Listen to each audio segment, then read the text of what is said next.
السلام عليكم ورحمة الله وبركاته. الحمد لله رب العالمين والصلاة والسلام على سيدنا محمد وعلى آله وصحبه أجمعين. وما توفيقي إلا بالله، لا حول ولا قوة إلا بالله العلي العظيم. سبحانك لا علم لنا إلا ما علمتنا إنك أنت العليم الحكيم. கண்ணியத்திற்குரிய பெரியோர்களே, அன்பார்ந்த சகோதரர்களே, எந்த நபிக்கும் வழங்காத பல்வேறு சிறப்பம்சங்களை நம் உயிரிலும் மேலான கண்மணி நாயகம் ஸல்லல்லாஹு அலைஹி வஸல்லம் அவர்களுக்கு இறைவன் வழங்கினான். அவற்றிலே ஒன்றுதான் மிஅராஜுடைய நிகழ்வு. காரணம், இந்த உலகத்திலே வாழ்கின்ற போதே இறைவனை சந்தித்தல் என்பது நபி ஸல்லல்லாஹு அலைஹி வஸல்லம் அவர்களை தவிர வேறு எவருக்கும் எந்த நபிக்கும் இறைவன் வழங்கவில்லை. இந்த நிகழ்வுக்கு மிஅராஜ் என்று கூறுவோம். இது நடந்தது கண்மணி நாயகம் ஸல்லல்லாஹு அலைஹி வஸல்லம் அவர்கள் மக்கா நகரத்திலிருந்து மதீனா நகரத்திற்கு ஹிஜ்ரத் செய்வதற்கு ஒரு வருடத்திற்கு முன்பாக நடந்தது. ரஜபு மாதம் பிறை 27. இந்த ரஜபு மாதத்தில் தான் நடந்தது. அவர்களுக்கு இந்த நிகழ்வு நடந்த நாள் திங்கட்கிழமை ஆகும். நபி ஸல்லல்லாஹு அலைஹி வஸல்லம் அவர்களுக்கும் இந்த திங்கட்கிழமைக்கும் பல்வேறு வகைகளில் தொடர்பு உண்டு. நபி ஸல்லல்லாஹு அலைஹி வஸல்லம் அவர்கள் பிறந்தது திங்கட்கிழமை, அவர்களுக்கு நபித்துவம் வெளிப்பட்டதும் திங்கட்கிழமை, அவர்கள் ஹிஜ்ரத் பயணத்தை மேற்கொண்டதும் திங்கட்கிழமை, இந்த உலகத்திலிருந்து மறைந்ததும் திங்கட்கிழமை, அவர்களுக்கு மிஅராஜுடைய நிகழ்வு நடந்ததும் கூட இந்த திங்கட்கிழமை என்றுதான். இறைவன் இந்த நிகழ்வை பற்றி குர்ஆனிலே சொல்லி காட்டினான். சுப்ஹானல்லதி அஸ்ரா பிஅப்திஹி, தனது அடியாரை இரவிலே அழைத்து சென்றானே அந்த இறைவன் தூயவன். லைலன், இரவுடைய சொல்லல, அஸ்ரா என்றாலே இரவுல போறதுக்கு தான் அர்த்தம். அப்படி இருந்தும் லைலன் இரவு என்று அதற்கொண்டு ஒரு பிரத்யேகமான வார்த்தையை போட்டான். காரணம், லைலன் என்றால் சிறிது நேரத்தில் நடந்தது இந்த நிகழ்வு என்பதை காட்டுவதற்காக இறைவன் சொன்னான். எங்கிருந்து இறைவன் அழைத்து சென்றான்? மினல் மஸ்ஜிதுல் ஹராம், மஸ்ஜிதுல் ஹராம் பள்ளிவாசலிலிருந்து இலல் மஸ்ஜிதுல் அக்ஸா, அக்ஸா பள்ளிக்கு இறைவன் அழைத்து சென்றார். காரணம் என்ன? இறைவன் கூறுகிறான், நுரியஹு மின் ஆயாத்தினா, நம்முடைய அத்தாட்சிகளை எல்லாம் அவர்களுக்கு காட்டுவதற்காகத்தான் நாம் அழைத்து சென்றோம் என்று இந்த வசனத்திலே இறைவன் கூறுகிறான். இங்கே மஸ்ஜிதுல் ஹராம் என்று சொன்னது புனிதமான பள்ளி. மக்காவில் இருக்கக்கூடிய காபா இருக்கிற பள்ளிவாசல் தான் மஸ்ஜிதுல் ஹராம், புனித பள்ளி. மஸ்ஜித் என்றால் பள்ளிவாசல் நமக்கு தெரியும், ஹராம் என்றால் புனிதமானது. ஆனால் ஹராம் என்பதற்கு இன்னொரு அர்த்தம் நமக்கெல்லாம் தெரியும். மார்க்கத்திலே விளக்கப்பட்டது, ஆகமாக்கப்பட்டது என்பதை சொல்கின்ற போது ஹராம் ஹலால் என்று நாம் சொல்லுவோம். ஹராம் என்றால் மார்க்கத்திலே தடுக்கப்பட்டது, ஹலால் என்றால் மார்க்கத்திலே ஆகுமானது அர்த்தம். அதே ஹராம் என்பதற்கு புனிதம் என்பது பொருளாகும். இங்கே மஸ்ஜிதுல் ஹராம் என்றால் புனிதம் என்கின்ற பொருள், அந்த அர்த்தம். ஆகவே புனிதமான பள்ளிவாசல், அதுதான் காபா இருக்கிற பள்ளிவாசல். மஸ்ஜிதுல் அக்ஸா என்று சொன்னான், அதான் பைத்துல் முகத்தஸ். பைத்துல் முகத்தஸிற்கு பைத்துல் முகத்தஸ்னு சொல்லாம மஸ்ஜிதுல் அக்ஸா, மஸ்ஜிதுனா பள்ளி, நமக்கு தெரிஞ்சதுதான். அக்ஸா என்றால் தொலைவிலே இருக்கக்கூடிய பள்ளின்னு அர்த்தம். மக்காவிற்கு ஜெருசலம் என்பது மிக தொலைவிலே இருந்ததுனால தொலைவிலே இருக்கக்கூடிய பள்ளிவாசல் என்று இறைவன் கூறினான். அதுதான் பைத்துல் முகத்தஸ். இறைவன் அழைத்து போனான். இந்த நிகழ்வை இறைவன் குர்ஆனிலே இந்த வசனத்திலே சொல்லி காட்டுகிறான். நபி ஸல்லல்லாஹு அலைஹி வஸல்லம் அவர்கள் உம்மு ஹானி ரலியல்லாஹு அன்ஹா, இவங்க யார் சொன்னா ஹஜ்ரத் அலி ரலியல்லாஹு அன்ஹு அவருடைய சொந்த சகோதரி. அவங்க வீட்டில தான் இரவுல தூங்கிக்கிட்டு இருக்கிறாங்க. நபி ஸல்லல்லாஹு அலைஹி வஸல்லம் அவர்கள் நபிமார்களுடைய உறக்கம் விழிப்புக்கும் உறக்கத்திற்கும் மத்தியிலே இருக்கும். நம்ம மாதிரி ஃபுல்லா தூங்குறது கிடையாது. காரணம், நமக்கெல்லாம் உறக்கம் வந்தா நம்முடைய கண்களும் தூங்கிவிடும், நம்முடைய கல்பும் தூங்கிவிடும். ஆனால் நபிமார்களுடைய உறக்கம் அப்படி கிடையாது. நபி ஸல்லல்லாஹு அலைஹி வஸல்லம் அவர்கள் உறங்கி எழுந்தால் ஒரு செய்யாமலேயே தொழுவார்கள். தூங்கி தூங்கினால் ஒது முடியாது கண்மணி நாயகம் ஸல்லல்லாஹு அலைஹி வஸல்லம் அவர்களுக்கு. காரணம் அவங்களே சொல்லி காட்டுறாங்க, என்னுடைய கண்ணுதான் உறங்குமே தவிர எனது கல்பு உறங்காது. புகாரிலே பதிவு செய்யப்பட்ட ஹதீஸ். அப்படிப்பட்ட உறக்கத்தில் இருக்கும் போது ஜிப்ரீல் அலைஹிஸ்ஸலாம் வந்தாங்க, மீகாயில் அலைஹிஸ்ஸலாம் வந்தாங்க, அவங்க கூட இன்னொரு மலக்கும் வந்தாங்க. 3 பேர். நபி ஸல்லல்லாஹு அலைஹி வஸல்லம் அவர்களே வெளியே அழைத்து போனாங்க. அவருடைய நெஞ்சை பிளந்து இதயத்தை எடுத்து ஜம்சம் நீரிலே கழுவி மறுபடியும் அதிலே வைத்துட்டாங்க. புறப்படுவதற்கு புராக் வாகனம் இப்போது தயாராக இருக்கிறது. புராக் என்ன? பரியத்து என்ற சொல்லிலிருந்து பிறந்தது என்று சொல்லுவாங்க, அல்லது பர்கு என்ற சொல்லிலிருந்து பிறந்த வார்த்தை புராக். சரி, ரெண்டுக்கு அர்த்தம் என்ன? பர்கு என்றால் மின்னல் அர்த்தம். அல்லாஹ் குர்ஆன்ல சொல்லும்போது வராஅத்துன் வபர்குன் அப்படிங்கிறான். இடி மின்னல் என்று அல்லாஹ் சொல்றான். மின்னல்ங்கிற சொல்லிலிருந்து பிறந்தது. அப்படின்னா அர்த்தம், மின்னல் எப்படி வெளிச்சமாக இருக்குமோ அதுபோன்று இந்த வாகனமும் வெளிச்சமாக இருந்தது என்கின்ற பொருள் அதற்கு உண்டு. இன்னொரு காரணம் பரீக் என்ற சொல்லிலிருந்து பிறந்தது. பரீக் என்றால் வெளிச்சம் அப்படின்னு அர்த்தம். பொதுவாக வெளிச்சம், எல்லா வெளிச்சத்துக்கும் சொல்லலாம் பரீக் அப்படின்ட்டு.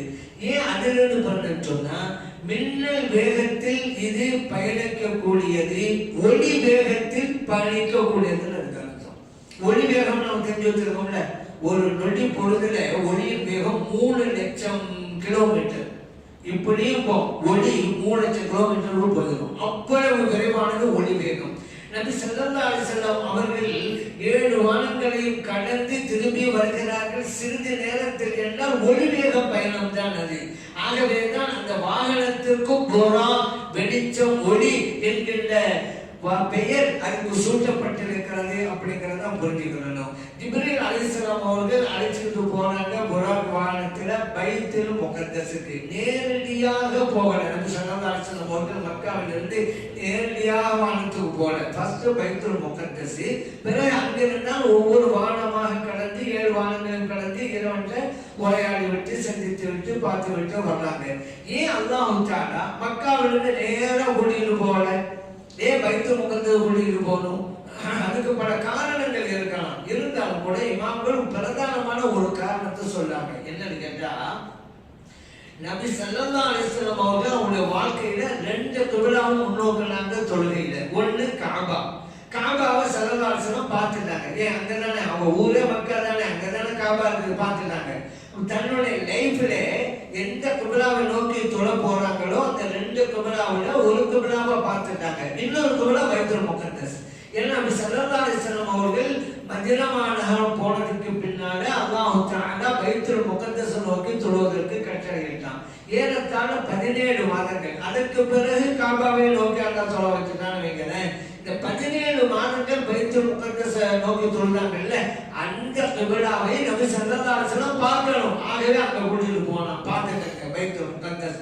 நீங்க ஹிஜ்ரத்துக்கு பின்னால மதீனாவுக்கு போனதுக்கு பிறகு அங்க குறிப்பிட்ட காலத்துக்கு இததான் நீங்க முன்னோக்கி தொழ போறீங்க, இப்ப பாத்துக்கிறீங்க என்பதற்காக இறைவன் அங்கே அழைத்து சென்றான். அந்த பைத்துல் முகத்தஸுக்கு போன உடனே எல்லா நபிமார்களும் அங்கே குழுமி இருக்கிறாங்க. ஆதம் அலைஹிஸ்ஸலாம் அவர்களிலிருந்து கடைசி ஸல்லல்லாஹு முன்னால ஈசா அலைஹிஸ்ஸலாம் அது வரைக்கும் எல்லா நபிமார்களும் இருந்தாங்க. அந்த நபிமார்களுக்கெல்லாம் தொழுகை நடத்தினாங்க நபி ஸல்லல்லாஹு அலைஹி வஸல்லம் அவர்கள். இந்த ஒரு கேள்வி வரும், தொழுகையே இருப்பதான கடமையாக போகுது. 7 வானங்களை கடந்து அல்லாஹ் சந்திக்கும் போது அல்லாஹ்வுக்கு தொழுகை கடமையா இருக்குன்னா, தொழுகையே இருப்பதான கடமையாக போகுது. அங்க எந்த தொழுகை தொழுகிறாங்க? அப்பதான் தொழுகைன்னு ஒண்ணு இல்லையே அப்படின்னு கேட்கலாம். ஒவ்வொரு நபிக்கும் தொழுகை இருந்துச்சுல, முன்னாள் ஒரு நபிமார்கள் தொழுகிறாங்கல்ல, அல்லாஹ் குர்ஆன் சொல்லிருக்காங்க, ஓசானி பிஸ்ஸலாத்தி வஸகாத்தி மா தும்து ஹய்யா. அல்லாஹ் குர்ஆன் சொல்லிருக்காங்க. முந்தின நபிமார்கள்லாம் ஜகாத் கொடுத்தாங்க, அவங்கள தொழுகிறாங்க. ஆனா சட்ட திட்டங்கள்ல வித்தியாசம் இருக்கும். எல்லா நபிமார்களும் செய்த காரியம் தான் அது. தொழுகை என்பது முந்தின சமூகத்திற்கும் இருந்தது. ஆனா முறைகளில் வித்தியாசம் இருக்கும். அந்த முன்பு உண்டான முறைப்படி நபி ஸல்லல்லாஹு அலைஹி வஸல்லம் அவர்கள் தொழுகையை நடத்தினாங்க அப்படின்னு புரிஞ்சுக்கணும். ஏன் அல்லாஹ் தஆலா எல்லா நபிமார்களையும் அங்கே வரவழைத்தான்? அது அதுக்கும் காரணம் இருக்கிறது. எல்லா நபிமார்களின் சிறந்தவர்கள் கண்மணி நாயகம் ஸல்லல்லாஹு அலைஹி வஸல்லம் அவர்கள் என்பதை காட்டுவதற்குத்தான் எல்லா நபிமார்களையும் அங்கே வரவழைச்சான் இறைவன். ஏன்னா எல்லா நபிமார்களும் வந்தாங்க, தொழுகை நடந்தது, இமாமாக நின்றது நமது நாயகம் ஸல்லல்லாஹு அலைஹி வஸல்லம் அவர்கள் தான். நபிமார்கள் சிறந்தவர் இவர்கள் தான் என்பதை காட்டுவதற்கு இறைவன் அங்கே அழைத்து போனா மற்ற நபிமார்கள் எல்லாம் அங்கே அழைத்து கொண்டு வந்தான். இன்னொரு காரணமும் இருக்கிறது. ஏன்னா அந்த நபிமார்களுக்கெல்லாம் ஒரு விஷயம் தெரியும். என்ன, பின்னால கடைசி நபி வர போறாங்க, அவங்க தான் ஹாத்தமுல் நபியின், அவங்க தான் அவ்வளவு நபி, ஆகுரு நபி, நபிமார்களுக்கெல்லாம் தலைவராக இருக்க போறாங்க. அப்படிப்பட்ட நபியை நம்ம பார்க்கணும் என்கின்ற ஆசையும் ஆர்வமும் வேட்கையும் ஒவ்வொரு நபிக்கும் இருந்தது. அவருடைய அந்த ஆசையெல்லாம் நிறைவேற்றிக் கொடுப்பதற்காகத்தான் எல்லாரும் வாங்க என்று வரவழைத்து கண்மணியின் நாயகம் ஸல்லல்லாஹு அலைஹி வஸல்லம் அவர்களை சந்திக்க வச்சான். அப்ப அவங்களோட ஆசை நிறைவேறியது, நபியை நம்ம பார்த்துட்டோம் அப்படின்னு. அதற்காகத்தான் பூஜைக்கு போனான். தொழில் நடந்ததற்கு பின்னால வெளியே வந்தாங்க நபி ஸல்லல்லாஹு அலைஹி வஸல்லம் அவர்கள், ஜிப்ரீல் அலைஹிஸ்ஸலாம் அவர்கள். ஜிப்ரீல் அலைஹிஸ்ஸலாம் அவர்கள் 2 பாத்திரத்தை காமிச்சாங்க. ஒரு பாத்திரத்திலே பால் இருந்தது, இன்னொரு பாத்திரத்திலே மதி இருந்தது. எது வேணுமோ அதை எடுத்துக்கிறங்க. நபி ஸல்லல்லாஹு அலைஹி வஸல்லம் அவர்கள் பால் உள்ள பாத்திரத்தை எடுத்துக்கொண்டார்கள். அப்போது ஜிப்ரீல் அலைஹிஸ்ஸலாம் சொன்னாங்க, யஃப்தல் ஃபித்ரா, இயற்கை மார்க்கம் இஸ்லாத்தை நீங்கள் தேர்ந்தெடுத்துக் கொண்டீர்கள் என்றார்கள் ஜிப்ரீல் அலைஹிஸ்ஸலாம் அவர்கள். பிறகு அங்கிருந்து முதல் வானத்தில் கொண்டு போறாங்க. சுள்ளம் ஏணியின் மூலமாகத்தான், அதை நினைவில் வைக்கணும். புராக் வாகனத்துடைய பயணம் பைத்துல் முகத்தஸ் வரைக்கும் தான், அதோட முடிஞ்சு போச்சு. அதுக்கு பிறகு புராக் வாகனம் கிடையாது, புராக் அங்கதான் இருக்குது. அதுக்கு மேலே மிஅராஜ், மிஅராஜ்னால இதுக்கு சொல்றோம் மிஅராஜ் தான். மிஅராஜ் நேரடி அர்த்தம் தெரியுமா, ஏணின்னு அர்த்தம். அதற்கு பிறகு ஏணியின் மூலமாகத்தான் ஜிப்ரீல் அலைஹிஸ்ஸலாம் அவர்கள் அழைத்து போனார்கள். ஆகவேதான் இந்த நிகழ்வுக்கு மிஅராஜ் என்று சொல்றோம். இன்னொரு பேரும் இருக்கிறது, இஸ்ரா என்று சொல்லுவாங்க. இஸ்ரா என்றால் இரவிலே பயணித்தல் என்பது பொருளாகும். ஏன்னா பைத்துல் முகத்தஸுக்கு வந்தாங்கல்ல ஸல்லல்லாஹு அலைஹி வஸல்லம் அவர்கள் மக்காவில் இருந்து இரவு நேர பயணம் தானே. அல்லாஹ் தஆலா அஸ்ரா என்ற வார்த்தையை தானே குர்ஆன்லயும் சொல்றான். ஆகவே இஸ்ரா என்று சொல்வாங்க நிகழ்வுக்கு. இன்னும் சில பேர் பிரிச்சுருவாங்க, இஸ்ரா மிஅராஜ் ரெண்டுக்கு தனித்தனி அர்த்தம். அது என்ன, மக்காவிலிருந்து பைத்துல் முகத்தஸ் சொன்னாங்கல்ல, அது இஸ்ரா மண்ணுலக பயணம். இந்த பைத்துல் முகத்தஸில் இருந்து ஒவ்வொரு வானமா போனாங்கல்ல எண்ணின் மூலமாக, அது மிஅராஜ் விண்ணுலக பயணம் என்று ரெண்டையும் பிரிச்சுருவாங்க. சரி, நபி ஸல்லல்லாஹு அலைஹி வஸல்லம் அவர்கள் முதல் வானத்துக்கு போறாங்க. பொதுவாகவே ஒரு இடத்துக்கு போனா அங்க இருக்கக்கூடியவர்களுடைய அனுமதியை பெற வேண்டும். அதுக்கு பிறகுதான் உள்ளே நுழையணும். யார் வீட்டுக்கு போனாலும் நமக்கு அதான சட்டம். யார் வீட்டுக்கா போனா அனுமதி பெற்று தான் உள்ளே போகணும். அனுமதி கேட்டா அனுமதி வரலன்னா திரும்பிடணும். அல்லாஹ் குர்ஆன்ல தான் அதான் சொல்லி காட்டினான். அனுமதி கேளுங்க, 3 தடவை கேளுங்க, பதில் வந்தா சரி, இல்லைன்னா திரும்பிடுங்க. அனுமதி இல்லாம போகக்கூடாது. இங்கே ஒவ்வொரு வானத்திற்கும் இறைவன் ஒரு காவலரை நியமித்திருக்கிறான் நம்ம அடக்கு. அதனால அவங்க அனுமதி பெறணுங்கிறதுனால ஜிப்ரீல் அலைஹிஸ்ஸலாம் அவர்கள் அனுமதி கேட்கிறாங்க. அந்த மலக்கு கேட்டா மன்ஹாதா, யார் வந்திருக்கிறது அப்படின்னாங்க. ஜிப்ரீல் அலைஹிஸ்ஸலாம் நான் ஜிப்ரீல் வந்திருக்கிறேன். அப்படியா, உங்க கூட யார் வந்திருக்கிறது, வமன் மஅக அப்படின்னு கேட்டாங்க. முஹம்மது ஸல்லல்லாஹு வந்திருக்காங்கன்னு ஜிப்ரீல் அலைஹிஸ்ஸலாம் சொன்னாங்க. அதுக்கு அடுத்து கேள்வி, அந்த உருசிலேயே அவர்களுக்கு அனுமதி வழங்கப்பட்டிருக்கிறதா, அழைப்பு விடுக்கப்பட்டிருக்கிறதா அப்படின்னு கேட்கப்பட்டது. ஆமா அப்படின்னு ஜிப்ரீல் அலைஹிஸ்ஸலாம் அவர்கள் கதவு திறக்கப்பட்டது, உள்ள போனாங்க, ஆதம் அலைஹிஸ்ஸலாம் அவங்கள பார்த்தாங்க. இப்ப நபி ஸல்லல்லாஹு அலைஹி சொல்றாங்க, அஸ்ஸலாமு அலைக்கும் அப்படின்னு சலாம் சொன்னாங்க ஆதம் அலைஹிஸ்ஸலாம். இப்படி சொல்ல சொன்னது ஜிப்ரீல் அலைஹிஸ்ஸலாம், நான் சலாம் போடுங்க, இவங்க தான் உங்களுடைய பார்ட்னர் ஆதம் அலைஹிஸ்ஸலாம் அப்படின்னு சலாம் சொல்லியிருக்காங்களா. ஆதம் அலைஹிஸ்ஸலாமும் பதில் சலாம் சொல்லியிருக்காங்க. இப்ப இதுல நமக்கு ஒரு பாடம் என்னன்னு சொன்னா, ஒரு இடத்துக்கு போனா அனுமதி கேட்டு தான் உள்ள போகணும். அப்படி அனுமதி கேட்கும் பொழுது யாரது என்று கேட்டா நம்ம பேரை சொல்லணும் அப்படின்னு தெரிஞ்சுக்கணும். ஏன் யாரது அந்த மலை கேட்கும் போது ஜிப்ரீல் அலைஹிஸ்ஸலாம் அவர்கள், ஆனா ஜிப்ரீல் வந்து பேரை தான் சொன்னாங்க. ஏன்னா நம்ம சில பேர் இன்னைக்கு அனுமதி கேட்பாங்க, கதவை தட்டுவாங்க, காலிங் பெல்ல அழுத்துவாங்க, உள்ள இருந்து யாராவது சத்தம் கேட்டா நான் தான் சொல்லுவாங்க. நான் தான் சொல்லக்கூடாது. ஏன்னா நான் தான் சொன்னா குரல் அறிமுகமானதா இருந்தா இன்னாலும் வழங்கிடுவாங்க. குரல் அறிமுகம் இல்லைன்னு வச்சிருங்க, எப்படி தெரியும்? நான் தான் எப்படி வழங்க முடியும்? சரி, அறிமுகமான ஆளா இருந்தாலே சரி பிடிச்சிட்டாலோ அல்லது ஜலதோஷம் பிடிச்சிட்டாலோ குரலாம் மாறிடுமே. அப்ப நான் தான் அவர் எப்படி வழங்குவாரு? அதனால முறை என்ன அப்படின்னு கேட்டா பேரை சொல்லணும். இதுதான் ஜிப்ரீல் அலைஹிஸ்ஸலாம் அவர்கள் நமக்கு பாடம் சொல்லி தந்தாங்க. நபி ஸல்லல்லாஹு அலைஹி வஸல்லம் விட்டு கூட ஒரு சமயத்துல ஜாபீர் ரலியல்லாஹு வந்தாங்க. கதவை தட்டினாங்க. உள்ளுக்கு இருந்த நபி ஸல்லல்லாஹு அலைஹி வஸல்லம் அவர்கள் யாருன்னு கேட்டாங்க. ஜாபீர் ரலியல்லாஹு சொன்னாங்க, அண்ணன் நான் தான் அப்படின்னாங்க. நம்ம சொல்ற மாதிரி இப்ப நபி ஸல்லல்லாஹு அலைஹி வஸல்லம் வாசலுக்கு வந்து அண்ணன் அண்ணன் என்ன நானுங்கிறீங்க, பேர சொல்ல வேண்டியதான கருத்துல நபி ஸல்லல்லாஹு அலைஹி வஸல்லம் சொல்லி கொடுத்தாங்க. இப்படி ஒரு பாடம் அனுமதி பெறுவது அப்படிங்கிறது, யாருக்கு கேட்டா பேரை சொல்வது அப்படிங்கிற பாடங்கள் எல்லாம் இந்த நிகழ்வு புரிகிறது. அதே போல ஒரு இடத்துக்கு போகக்கூடியவர்கள் தான் சலாம் சொல்லி கொண்டு போக வேண்டும் அப்படிங்கிற சட்டம். ஏன் அங்க ஆளுமனுஷன் இருக்கிறாங்க, வர்றது கண்மலாம் ஸல்லல்லாஹு அலைஹி வஸல்லம் அவர்கள் ரெண்டு பேர்ல யார் சலாம் சொன்னது? நபி ஸல்லல்லாஹு அலைஹி வஸல்லம் தான் சலாம் சொல்றாங்க. ஏன்னா ஒரு இடத்திற்கு சென்றால் அவர் நமக்கு சலாம் சொல்வது என்பது முறை இல்லை, நாம் சொல்வதுதான் முறை. அதுக்காக அவர் சலாம் சொல்ல கூடாது என்பது கிடையாது. அதே மாதிரி சொல்லணும், சிறியவர் பெரியவர் சந்தித்தால் யார் யாருக்கு சலாம் சொல்வது? சிறியவர் தான் பெரியவருக்கு சலாம் சொல்லணும். இது முறை கற்றுத் தருகிறார்கள் நபி ஸல்லல்லாஹு அலைஹி வஸல்லம் அவர்கள். அதே நபி ஸல்லல்லாஹு அலைஹி வஸல்லம் அவர்கள் மதீனத்து வீதியிலே போனா சிறுவர்களை எல்லாம் பார்த்தா அஸ்ஸலாமு அலைக்கும் அஸ்ஸலாமு அலைக்கும் சிறுவர்கள் ஸல்லல்லாஹு அலைஹி வஸல்லம் முந்திக்குவாங்க. முறை என்பது வேறு, முந்திக் கொள்வது என்பது வேறு. அது ஸல்லல்லாஹு அலைஹி வஸல்லம் முறை கற்றுக்கிறவங்க இப்படி சொன்னாங்களா? அதே போல ஒருவர் நடந்து போகிறார், இன்னொருவர் வாகனத்தில் வருகிறார். ரெண்டு பேரும் சந்திக்கும் போது யார் யாருக்கு சலாம் சொல்லுவது? முறை. அப்படி யார் யாருக்கு சலாம் சொல்லலாம் அது ஒரு விஷயம். முறை என்ன அப்படின்னு கேட்டா, வாகனத்தில் செல்பவர் தான் நடந்து செல்பவருக்கு சலாம் சொல்ல வேண்டும். இங்கதான் மனித நேயத்தை போற்றுவதை நரிசனம் பார்க்கலாம். ஏன் நடந்து போறது ஒரு ஏழையா கூட இருக்கலாம், வாகனம் இல்லாதவரா இருக்கலாம். ஆனா வாகனத்தில் போறவங்களும் வசதியானவர், அதனாலதான் வாகனம் வச்சிருக்கிறாரு. இந்த இடத்துல நான் வசதி உள்ளாது, இவர் தான் நமக்கு சலாம் சொல்லணும் அப்படின்னு இவர் எதிர்பார்க்க கூடாது. அதனால இவர் வாகனத்தில் இருப்பவர் நடந்து போவருக்கு சலாம் சொல்லுங்க. இப்ப தன்னுடைய பணிவை அவர் வெளிப்படுத்தி காட்டுகிறார். இதுதான் இஸ்லாம் அப்படிங்கிறது. அதே போல நபி ஸல்லல்லாஹு அலைஹி வஸல்லம் சொல்றாங்க, ஒரு இடத்திற்கு நாம் சென்றால் செல்லுபவர் தான் சலாம் சொல்ல வேண்டும். இது நபி ஸல்லல்லாஹு அலைஹி வஸல்லம் அவங்களும் செஞ்சு காமிக்கிறாங்க. அவங்க தான் போறாங்க, ஒவ்வொரு வானத்திற்கு சலாம் சொல்றாங்க. அதே போல இரண்டாவது வானத்துல யஹ்யா அலைஹிஸ்ஸலாம் அவர்கள், ஈசா அலைஹிஸ்ஸலாம் அவர்கள் ரெண்டு நபி இருந்தாங்க. மூன்றாவது வானத்திலே ஹதரத் யூசுப் அலைஹிஸ்ஸலாம் அவர்கள். நான்காவது வானத்திலே ஹதரத் இத்ரீஸ் அலைஹிஸ்ஸலாம் அவர்கள். ஐந்தாவது வானத்திலே ஹதரத் ஹாரூன் அலைஹிஸ்ஸலாம் அவர்கள். ஆறாவது வானத்திலே ஹதரத் மூசா அலைஹிஸ்ஸலாம் அவர்கள். இரண்டாவது வானத்திலே ஹதரத் இப்ராஹிம் அலைஹிஸ்ஸலாம் அவர்கள். இப்படிதான் சந்திக்கிறாங்க. ஒவ்வொரு வானத்திலும் ஒரு நபி இருக்கிறார்கள். ஆனால் இரண்டாவது வானத்தில் மட்டும் இரண்டு நபிகள் இருக்கிறார்கள். அது யாரு? ஈசா அலைஹிஸ்ஸலாம், ஐயா அலைஹிஸ்ஸலாம். ஏங்க அது எல்லாத்தையும் ஒழுங்காக அனுப்ப மாட்டீங்க ரெண்டு நபி அப்படின்னு கேட்கலாம். காரணம் இருக்குது. ஏன்னா மறுமை நாள் நெருங்குகின்ற போது ஈசா அலைஹிஸ்ஸலாம் அவர்கள் இவ்வுலகத்திற்கு இறங்கி வருவாங்க. தஜ்ஜாலோட சண்டை போட்டு அவனை வெட்டுவாங்க, இஸ்லாத்தை கொண்டு வந்து நிரப்புவாங்க, நீதத்தை நிரப்புவாங்க என்று நம்ம சொல்லியிருக்கிறார்கள். அப்ப கடைசி காலகட்டத்திலே ஈசா அலைஹிஸ்ஸலாம் அவர்கள் இங்கே வரப்போகிறார்கள். அப்படி அவர்கள் வருகின்ற போது ஈசா அலைஹிஸ்ஸலாம் மட்டும் இருந்தாலும் வச்சுக்கணுங்க, அவங்க இங்க வந்துடலாம்னு வச்சுக்கணுங்க. இப்ப நபி இல்லாத வானமாக அங்கே இருக்கும். அதனாலதான் இவன் அங்க மட்டும் ரெண்டு நபியை வச்சான்.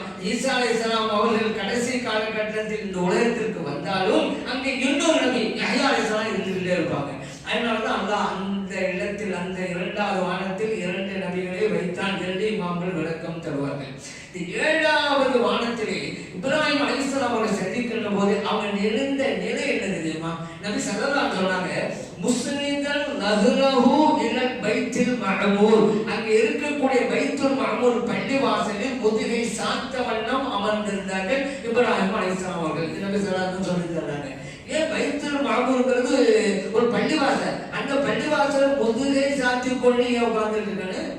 பொதுவாகவே பள்ளிவாசல் இருந்தா அதை பார்ப்பது நல்ல காரியம். இன்னும் சொல்ல போனா காபாவும் ஒரு பள்ளிவாசல் தான். அந்த காபாவை பார்ப்பதை பார்க்கறதுல அந்த பள்ளிக்குள்ள போய் காபா கிட்ட உட்கார்ந்துருக்காரு, தொழுவல, தவாப் செய்யல, திக்ர் செய்யல, குர்ஆன் ஓதல, சும்மா இருக்கிறாரு, காபா பார்த்துக்கிற வச்சுக்கிறங்க. இப்ப மலக்குமார்கள் நம்ம எழுதி கொண்டே இருப்பார்கள். ஏன் காபாவை பார்ப்பதும் நன்மை. அப்படியானா பைத்துல் மஅமூர் இந்த காபாவிற்கு நிகராக அங்கே இருக்கிறது, காபாவிற்கு நேராக இருக்கிறது அந்த பைத்துல் மஅமூர். அது அந்த பைத்துல் மஅமூர் பேர் வச்சுதான் மஸ்ஜித் மஅமூர்ல அந்த பேர் வச்சிருக்காங்கல்ல, மண்ணில் இருக்க பள்ளிவாசல்னா அந்த மஅமூர்ங்கிற வார்த்தையை தான் பேராக வச்சிருக்கிறாங்க. அந்த பள்ளிவாசல் இப்ப பார்க்கணும், காபாவுக்கு நிகராக இருக்கிறது. அப்ப இப்ராஹிம் அலைஹிஸ்ஸலாம் பள்ளிவாசல் நோக்கி இப்படி பார்த்துட்டே இருக்கணும். ஆனா பள்ளிவாசலை பின்னால் வச்சுக்கிட்டு இங்கே பார்த்துக்கிட்டே இருக்கிறாங்க. ஏன் தெரியுமா? அஃதலுல் ஹல்க், படைப்பினங்களில் சிறந்த கண்மணி நாயகம் ஸல்லல்லாஹு அலைஹி வஸல்லம் அவர்கள், நபிமார்களின் தலைவராக இருக்கக்கூடிய கண்மணி நாயகம் ஸல்லல்லாஹு அலைஹி வஸல்லம் அவர்கள் வர போறாங்க. அவர்களுடைய வருகை எதிர்பார்த்து அவர்களை பார்க்க வேண்டும் என்பதற்காக முன்னோக்கி கொண்டிருந்தார்கள் இப்ராஹிம் அலைஹிஸ்ஸலாம் அவர்கள். அந்த இப்ராஹிம் அலைஹிஸ்ஸலாம் அவர்களை தாண்டி போன பிறகு சித்ரத்துல் முன்தஹா அப்படின்னு ஒரு இடம் இருக்குங்க. சித்ரத்து அப்படின்னு சொன்னா இழந்த மரம்னு அர்த்தம். முன்தஹான்னா எல்லை, கடைசி எல்லைன்னு அர்த்தம். கடைசி எல்லையில் இருக்கக்கூடிய இலந்தை மரம் என்பதுதான் அதுக்கு பொருள். அந்த சித்ரத்துல் முன்தஹா அப்படிங்கிற இடத்து வந்த உடனே இப்ராஹிம் அலைஹிஸ்ஸலாம் சொல்லிட்டாங்க, வமா மின்னா இல்லா லஹு மகாமும் மஅலூம், எங்களில் ஒவ்வொருவருக்கும் ஒரு குறிப்பிட்ட எல்லை இருக்குது, அந்த எல்லையை நாங்க தாண்டக்கூடாது, இதுதான் எனக்கு எல்லை, இதுக்கு மேல நீங்க தான் போகணும் என்று நபி ஸல்லல்லாஹு அலைஹி வஸல்லம் அனுப்பி விட்டாங்க. அதற்கு பிறகு நபி ஸல்லல்லாஹு அலைஹி வஸல்லம் போறாங்க, இறைவனை சந்திக்கிறாங்க, பார்க்கறாங்க, 50 நேரம் தொழுகையும் வாங்கிட்டு வர்றாங்க. இந்த உம்மத்துக்கு அல்லாஹ் கொடுத்த பரிசு அந்த 50 நேர தொழுகை வாங்கிட்டு வர்றாங்களா. இந்த இடத்துல நபி ஸல்லல்லாஹு அலைஹி வஸல்லம் அவர்கள் இறைவனை பார்த்தார்களா அப்படின்னு சொன்னா பார்த்தார்கள். இது எப்படி தெரிஞ்சுக்கிறது? நபி ஸல்லல்லாஹு அலைஹி வஸல்லம் சொல்றாங்க, ரைத்து ரப்பி, என் ரப்பை நான் கண்டேன்ங்கறாங்க. ஆமதுல பதிவு செய்யப்பட்ட ஹதீஸ். இன்னைக்கு சில வஹாபிகள் சொல்றாங்கல, நபி ஸல்லல்லாஹு அலைஹி வஸல்லம் அவங்களெல்லாம் பார்க்கல, ஸல்லல்லாஹு அலைஹி வஸல்லம் அல்லாஹ்வை எல்லாம் பார்க்கல அப்படின்னு. ஏங்க பார்த்தாங்களா பார்க்கலங்கிறது யார் சொல்லணும்? யார் சம்பந்தமானது?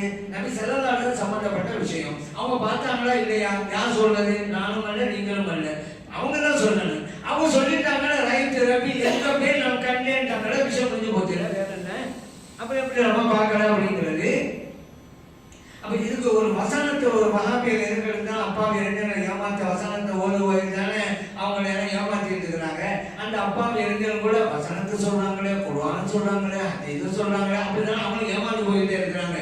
அந்த இளைஞர்களுக்கு குர்ஆன் ஹதீஸை பின்பற்றுங்கிற ஆசை இருக்குது. ஆனா ஒரு விஷயத்தை ஒத்து போயிட்டாங்க, குர்ஆன் ஹதீஸை பின்பற்றணும், யார் சொல்வதன்படி பின்பற்றணும் அதை அவங்க யோசிக்கல.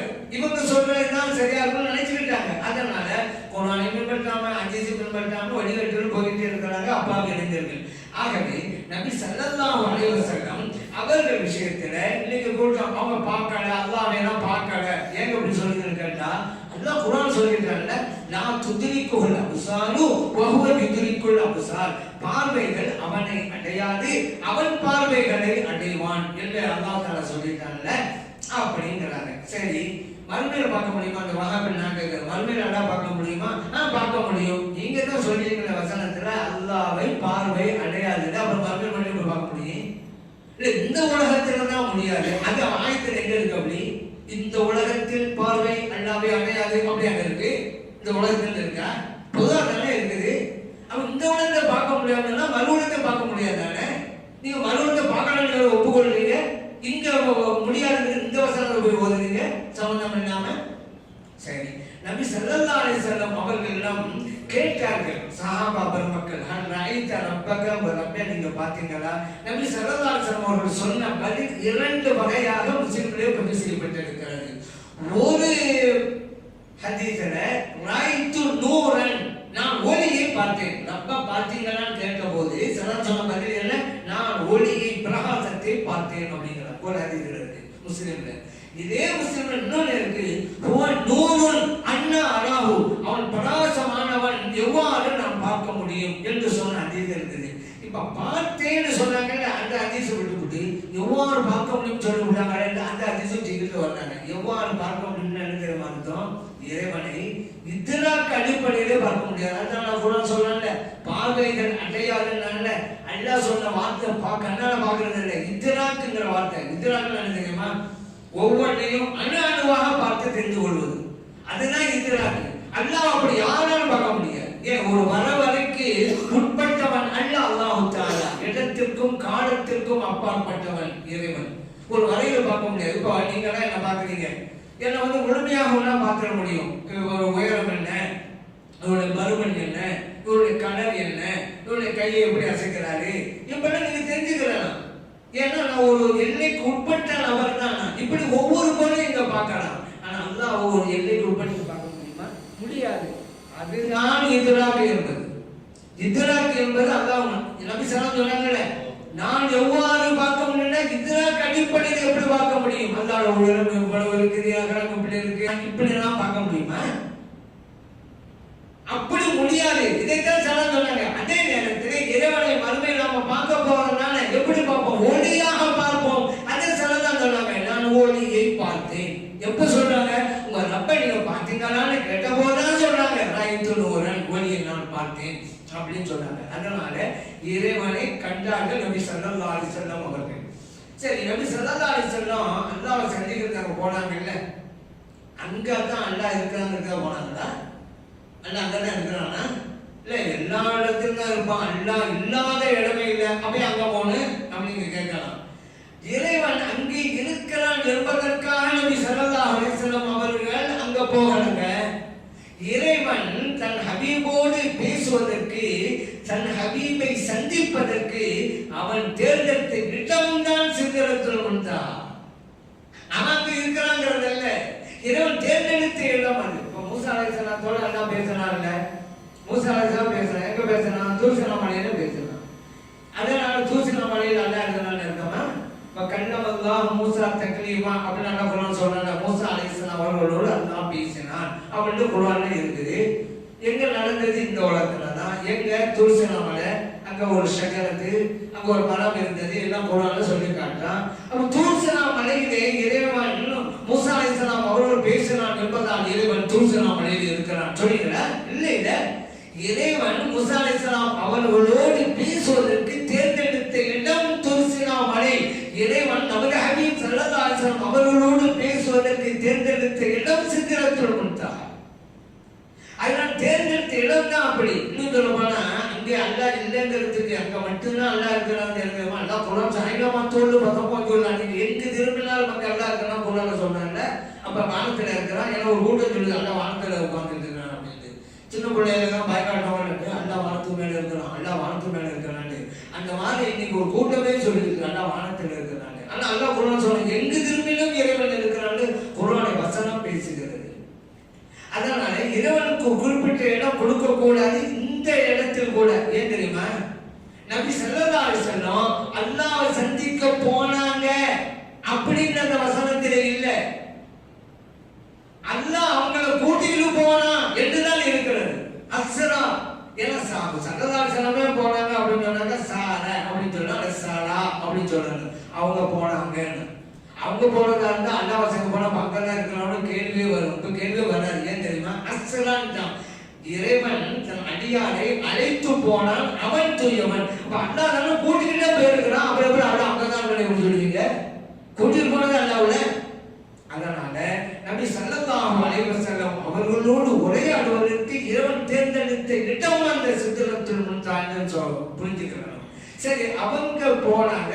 அவங்களுடைய ரூஹ் மட்டும் போனதா அல்லது அவர்களுடைய உடலும் சேர்ந்து போனதா அப்படின்னு கேள்வி வருது. ரூஹ் மட்டும் போனதா இருந்தா யாரும் அங்க போறது அதெல்லாம் நடக்குங்க அப்படின்னு நிறைய பேர் ஏற்றுக்கொண்டுவாங்க. அவர் உடலே போனது அப்படின்னு சொன்னா அது எப்படிங்க முடியும் அப்படின்னு சில பேர் யோசிப்பாங்க. அது எப்படி உடலோட போக முடியும்? எல்லாம் நினைச்சுதான் முடியும். அது எந்த பிரச்சனையும் கிடையாது. ஏன்னா அல்லாஹ்வுக்கு ஒரு ஆற்றல் இருந்தா அவனுக்கு ஒரு எல்லையா இருக்குது. ஆற்றலுக்கு இவ்வளவுதான் முடியும், அவ்வளவுதான் முடியும். அவங்க எல்லாம் அப்படி இருக்கலாம். அல்லாஹ் அப்படி இல்லை. எவ்வளவு முடியும் இல்ல, கூட்டிட்டு போனது அல்லாஹ் தானே அல்லாஹ் சொல்றான். அப்ப அவனால் முடியும், விஷயம் முடிஞ்சு. சரி, இன்னொரு விஷயம், ஈசா அலைஹிஸ்ஸலாம் அவர்கள் வானத்திற்கு உயர்ந்து இருக்கிறார்கள். நம்ம நம்புறோமா இல்லையா? மறுமை நாள்ல வர போறாங்க, நம்புறோமா இல்லையா? ஈசா அலைஹிஸ்ஸலாம் எப்படி உயர்ந்தாங்க? ரூஹ் மட்டுமா போயிருக்கு, உடனே நின்றுச்சா? உடலோட தான் போனாங்களா? உடல் தானே போனாங்க. அப்படிதான் நம்புறோம். இப்ப ஈசா அலைஹிஸ்ஸலாம் அவர்கள் உடலோடு போயிருக்கிறார்கள் வானுலகத்திற்கு என்றால் நபி ஸல்லல்லாஹு அலைஹி வஸல்லம் அவர்கள் ஏன் போக முடியாது?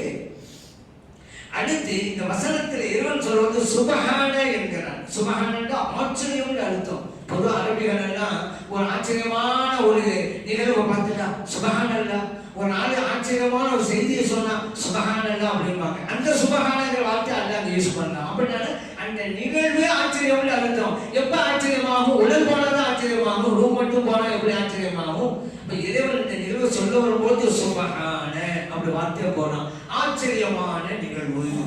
அது மட்டும் இல்ல, அந்த வசனத்துல பி அப்திஹி என்று இறைவன் சொன்னான். தன் அடியாரை அழைத்து சென்றானே அந்த இறைவன் தூயவன். அடியாரை யாரு சொல்றது? அடியார் தான் உடல் உயிர் ரெண்டு சேர்ந்தவங்களுக்கு தான் அடியார். இல்லங்க ரூஹ் மட்டும்தான். அப்ப அல்லாஹ் எப்படி நம்ம சொல்லியிருப்பான், நீ ரூஹை அப்படின்னு அல்லாஹ் சொல்லியிருப்பான். தன் அடியார்கள் ரூஹை அழைத்து போனானே அந்த இரவு சொல்லியிருக்கலாமே, அப்படி சொல்லலையே. அடியாரையோ கூப்பிட்டு போனால்தான் நான் குர்ஆன் சொல்லுகிறது. ஆகவே நபி ஸல்லல்லாஹு அலைஹி வஸல்லம் அவர்கள் உடலோடு தான் பயணத்தை மேற்கொண்டு இருக்கிறார்கள். இன்னொன்று தெரியுமா, புராக் வாகனம் வந்துச்சுல, புராக் வாகனம் இருக்கு. உடலோடு ஒருவர் இருந்தாலும் அவர் ஏற்றிட்டு போறதுக்கு வாகனம் தேவை. ரூஹுக்கு வாகனம் தேவையில்லை, அது பாட்டு போயிருமே. அதனால நபி ஸல்லல்லாஹு அலைஹி வஸல்லம் அவர்களுடைய உடலோடு தான் இந்த பயணம் நடந்தது. அந்த பயணத்திலே இந்த உம்மத்திற்கு நபி ஸல்லல்லாஹு அலைஹி வஸல்லம் அவர்கள் வாங்கி வந்தது அந்த தொழுகையை தான் பரிசாக வாங்கி வந்தார்கள். அந்த தொழுகையை விடாமல் தொழ வேண்டியது நமக்கெல்லாம் கடமை. காரணம், மற்ற வணக்கம் எல்லாம் ஜிப்ரீல் அலைஹிஸ்ஸலாம் அவர் மூலமாக கடந்தாச்சு. ஆனா தொழுகையை நபி ஸல்லல்லாஹு அலைஹி வஸல்லம் நேரடியாக கூப்பிட்டு இருந்தாங்க உங்களுக்கு கடமை அப்படிங்கிறோம். அப்படின்னா எவ்வளவு முக்கியத்துவம் பார்த்துக்கிறேன். மற்ற வழக்கங்கள் எல்லாம் சிலருக்கு கடமையா இருக்கும், சில கடமை இல்லாமல் இருக்கும். நோன்பு உடல் சக்தி இருந்தால் வைப்பது கடமை. அவர் நோயாளியா இருந்தாலே முதுமையில் இருந்தால் நோன்பு அவசியம் இல்லை. ஜகாத்து செல்வந்தர்களுக்கு கடமை, ஏழைக்கு அவசியம் இல்லை. ஆனால் தொழுகை அப்படி இல்லை, எல்லோருக்கும் கடமை. நோயாளியா இருக்கட்டும், நல்ல நிலையா இருக்கட்டும், செல்வந்தரா இருக்கட்டும், ஏழையா இருக்கட்டும், எல்லாருக்கும் கடமை தொழுகை. அவர் தொழுகிறது எவ்வளவு முக்கியம் புரிஞ்சுக்கிறாரா? நபி ஸல்லல்லாஹு அலைஹி சொல்றாங்க, மறுமையிலே விசாரிக்கப்படுவது முதலாக தொழுகையை பற்றித்தான். அதுக்கு பதில் சரியா அமைஞ்சுட்டா அதுக்கு பிறகு உள்ள கேள்விகளுக்கும் பதில் சரியா அமைஞ்சிடும் அப்படின்ட்டாங்க. ஆகவே இந்த நிலைக்கு, இந்த கேள்விக்கு சரியாக பதில் சொன்னோட இந்த உலகம் தொழுவணும்ல. இன்னொன்னு, நபி ஸல்லல்லாஹு அலைஹி வஸல்லம் அவர்கள் அல்லாஹ்வோடு பேசினார்கள். தொழுகையிலே நாம் அல்லாஹ்வோடு பேசிக்கிறோம்.